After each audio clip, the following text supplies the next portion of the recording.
All India जजेस association versus union of India का जो जजमेंट हुआ है उस पे आज बात करने वाली हूँ। क्यों बात करने वाली हूँ? क्योंकि मैं खुद जुडिशरी की एस्पिरेंट हूँ। पिछले 1.5 साल से मैं आरजेएस की प्रिपरेशन इस शिद्दत से कर रही हूँ। पहली बार लाइफ में मैंने सोचा था कि मैं एक गवर्नमेंट एग्जाम की प्रॉपर तैयारी करके पर्टिकुलर एक ही स्टेट पे फोकस करके उस एग्जाम को दूंगी।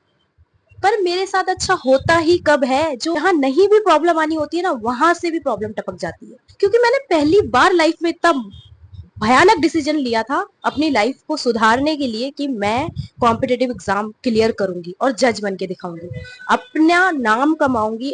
लेकिन यहाँ तो जिस लॉ को पावर बना के मैं यहाँ पहुंचना चाह रही थी, उस लॉ ने मुझे खींच के यहाँ पहुंचा दिया। जो भी तुम्हारे 3 लॉ थे उसको चेंज किया, उसको एक्सेप्ट किया, फिर तुमने सिलेबस में बढ़ोतरी करी, उसको भी एक्सेप्ट किया। अब तुम बोल रहे हो 3 ईयर प्रैक्टिस करनी है। मुझे तो कभी कभी समझ नहीं आता, जिस लॉ को पावर बना के मैं यहाँ पहुंचना चाह रही थी, वही लॉ मेरी जिंदगी का ऐसा, मतलब ये तो मुंह की खाई हूँ मैंने। जैसे ये जजमेंट सुना उसके अगले दिन मेरी 5 बजे आंख खुल गई। आंख खुल के मेरे को बस ये ख्याल आया कि यार 3 साल का रूल लागू हो गया, 3 साल प्रैक्टिस के बाद ही अब मैं जुडिशरी दे सकती हूँ। सीधा ये ख्याल आया। ख्याल आते ही मेरे आंखों से पानी टपक रहा है। मैं रो रही हूँ, ऐसा लग रहा है मेरी दुनिया उजड़ गई। पता है, लिटिगेशन में घिसने जाने से है ना, घुसने से पहले ही इंसान की रूह कांप जाती है। उस लिटिगेशन से बचने के लिए ही तो एक मिडिल क्लास का जरिया था कि हम जुडिशरी क्लियर करें और एक अच्छी पोस्ट लेके खुद को, खासकर मेरी तरह मिडिल क्लास फैमिली में कितनी अच्छी हाइप होती है यार, वो सोचा था मैंने। पता है, जब ये जजमेंट आया था, मम्मा को बताया तो उन्होंने कहा कि अब ये जजमेंट आ ही गया है, उससे हम पीछे हट नहीं सकते। तो आपको क्या करना है, जैसे ही एलएलबी हो जाए आपकी, आप शादी कर लेना बेटा, उसके बाद आप आरजेएस दो, कुछ भी दो, आप कितने भी एग्जाम देते रहो, जब जो निकलेगा आपका नसीब है। जब मैं 3 साल एफर्ट डालूंगी और मैं सक्सेस हो गई, तो क्या मैं पीछे मुड़ के जाऊंगी कि मुझे नई आरजेएस देना है? मतलब 3 साल मैंने प्रैक्टिस कर लिया, 4 साल और कर लेती हूँ, 7 साल के बाद मैं आरजेएस क्यों, एडीजे दूंगी ना। लोअर जुडिशरी में क्यों जाऊंगी, मैं हाई जुडिशरी में जाऊंगी ना, क्योंकि यार नहीं मिलते इतने केसेस लिटिगेशन में। जो अपने दादा परदादा में चलता आ रहा है ना, उनका वो जो नेपोटिज्म उनका चलता है, और फर्स्ट जनरेशन लॉयर नहीं चलेगा। वो किस्मत की बात है।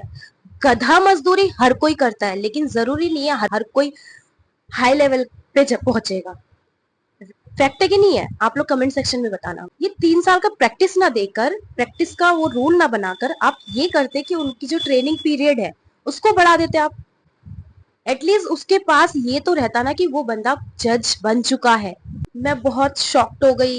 ये सब 2-3 दिन मैंने शोक मनाया, फिर उसके बाद सोचा, जब अब इस स्टेज पे हूं मैं कि या तो मेरे घर वाले एलएलबी के बाद मेरी शादी करवाएंगे, या तो फिर मैं प्रैक्टिस के साथ साथ इतना कमा लूं कि मेरे घर वालों को दिखे और मुझे मेरा जो भी मैं आगे फैसला लूं उस पर मेरा सपोर्ट करे। क्योंकि चाहे लड़का हो या लड़की हो, सिर्फ पैसों पे ही बोलता है। जहां इंसान पैसे कमाता है वहां सबको काबू में कर सकता है। और मेरी किस्मत अच्छी ही नहीं है इतनी यार, हर चीज शादी में ही अटकती है। अब मैं क्या सोसाइटी को दिखाऊंगी, अब सोसाइटी मुझे जज करेगी। मैं क्या, जज की कुर्सी में ऑर्डर ऑर्डर करने से पहले ही सोसाइटी मुझे जज कर चुकी होगी। लड़की बड़ी हो रही है, शादी नहीं होगा, ये वो। और लड़का लिटिगेशन में घुस जाएगा, या तो वो बनेगा या तो वो डूबेगा, फिर एंड में वो गधा मजदूरी करेगा। एक एक केस के लिए लड़ेंगे। मूवीज में जो दिखाते हैं ना वकील, ऐसे होते हैं क्योंकि वो फर्स्ट जनरेशन लॉयर होते हैं। वो एक ड्रीम लेके जाते हैं, बुढ़ापा आ जाता है, बाल सफेद हो जाते हैं, जब जाके केसेस मिलते हैं। तो उस टाइम पे कामयाबी पाके क्या करना। लड़का भी परेशान है इस सिचुएशन में, इस जजमेंट से। जो प्रिपरेशन कर रहे थे लोग तो ये जजमेंट सुन के, होता है ना, जुडिशरी की प्रिपरेशन करना छोड़ दिया उन्होंने। मैंने भी सोचा था कि यार मैं भी नहीं कर रही, मैं तो लॉ ही नहीं कर रही। मैंने ये सोच लिया था, फिक्स कर लिया था, अब मैं लॉ ही नहीं कर रही। फिर मैंने सोचा यार, मेरी माँ के खून पसीने की कमाई के मैंने कॉलेज में इन्वेस्ट किया, अपना 1.5 से 2 साल लगाया प्रिपरेशन में, पढ़ने में, जो लड़की कभी पढ़ती नहीं थी निकालेगी। पहली बार खुद पे ट्रस्ट करके, भरोसा करके, हिम्मत करके इस फील्ड में आई थी। और यही पर्पस था मेरा एलएलबी करने का। क्योंकि बिना एलएलबी में मैं जुडिशरी का नहीं दे सकती। अब तो मैं 3 साल बाद भी नहीं दे सकती, क्योंकि क्या पता 3 साल में मेरे शादी हो जाए, क्या पता मैं खुद को बचा पाऊं नहीं पाऊं इस सिचुएशन से। मुझे नहीं पता मेरा फ्यूचर क्या होगा। तो इस जजमेंट से है ना, लड़का हो या लड़की हो, बहुत बड़ा शॉक लगा है। तो फिलहाल मैं उस चीज से निकल चुकी हूँ और ये दिमाग से निकाल दिया है कि मैं आरजेएस दूंगी। ऑनलाइन मैंने कोचिंग लिया है, अभी मेरा इसी मंथ 14 तारीख को ईएमआई मैंने क्लियर करा है। तो मेरी माँ के खून पसीने के पैसे मैंने अपने ऑनलाइन कोचिंग में, कॉलेजेस में लगा रही हूँ। तो मैं सोच रही हूँ ज्ञान कभी भी वेस्ट नहीं जाता है। इसलिए मैंने सोचा कि मैं एलएलबी का एग्जाम दूंगी, डिग्री लूंगी एलएलबी की, बीसीआई में एनरोल होंगी, प्रैक्टिस भी करूंगी, लेकिन मैं आरजेएस नहीं दूंगी। फिर मैं लोअर जुडिशरी दूंगी क्यों? 4 साल और इन्वेस्ट करके उसी फील्ड में मैं एडीजे बनूंगी अगर मुझे जज बनना होगा।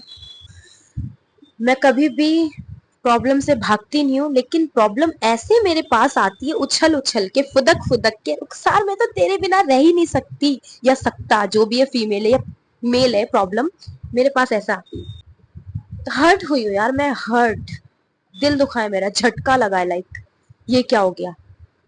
ठीक है, अनएक्सपेक्टेड चीजें ही होती है हमारे साथ, जो हम नहीं सोचते ना, यहाँ से हमारे दिमाग में कभी यहाँ से आता भी नहीं। और मैं गिव अप नहीं कर रही हूँ, मैं उससे बड़ा सोच रही हूँ। अब मैं झल्ली बन के प्रैक्टिकल नॉलेज सीखूंगी। बस ऊपर वाला मेरा साथ दे, और मेरी सिचुएशन, मेरे घर वाले, मेरा सोसाइटी तो कभी नहीं समझती, लेकिन मैं उम्मीद करती हूँ मेरे घर वाले मुझे समझे और मेरे इस सिचुएशन में और मेरे इस डिसीजन में साथ दे।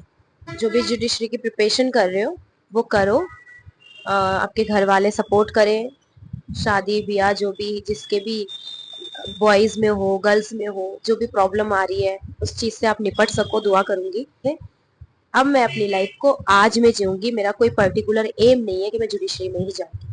और जो भी करूंगी, अच्छा बुरा जो भी एक्सपीरियंस होगा, ऐसे ही लॉन्ग वीडियो के थ्रू मैं आप लोगों को अपनी स्टोरी बताती रहूंगी। तो मेरे इस जजमेंट से यही मेरा पॉइंट ऑफ व्यू है कि अगर आप लोगों को अच्छे क्वालिटी के जजेस चाहिए थे तो आप लोग ट्रेनिंग पीरियड को बढ़ा देते, तो काफी हद तक राहत होती, लड़कों के लिए भी लड़कियों के लिए भी। आप लोगों को पता है लिटिगेशन में कितना हार्ड वर्क है, और खासकर फर्स्ट जनरेशन लॉयर के लिए। चीज को लेके जितना बोलना था, जितनी भड़ास थी, इस वीडियो के थ्रू मैंने निकाल दी। बस फेस से निकल जाओ यार, जिस प्रॉब्लम को पकड़ के रखोगे ना वो तुम्हें और खा जाएगी।